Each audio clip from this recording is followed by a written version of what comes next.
Shut up and sit down.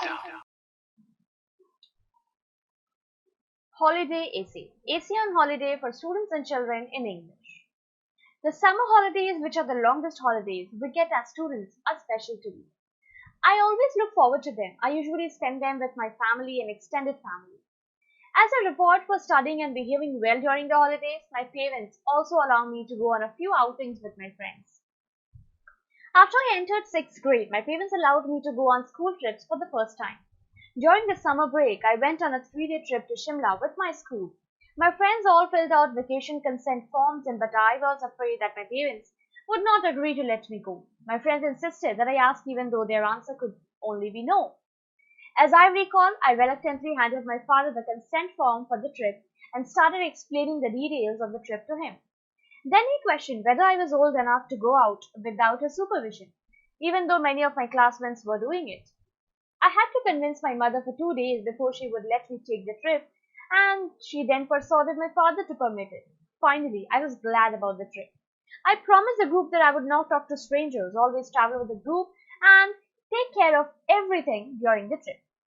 After traveling by train and bus to Kalka, we took a taxi to Shimla and then checked in to our hotel. We visited the Mall Road on the first day. The weather was perfect and the place was stunning. While I had previously been to hillsides, this one had a very refreshing feeling to it. The company of friends made it even more memorable. On our way back to the hotel, we decided to stop at a restaurant on the Mall Road instead of eating momos as we walked down the street. It was such a treat to eat all of them that dinner was unaffordable. We visited the Jhaku temple the next day. The road was steep and we encountered hundreds of langurs on the way. We enjoyed the temple's 7th setting and enjoyed sitting in peace for some time. It was a little scary but exciting at the same time. Later in the evening, we visited a church and walked through the Mall Road again. On the way back, we decided to trek down the road, which was an awesome experience.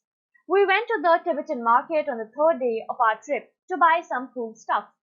Our teachers let us go shopping. I purchased scarves, hair clips, and a jacket for myself, as well as souvenirs for my siblings and friends.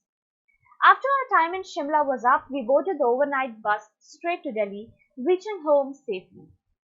Before this trip, I had been on many family trips and loved them, but the excitement and joy of going on a trip with friends is something different. My friends and I have taken many trips together since then, but I will always be inspired by my first trip with them.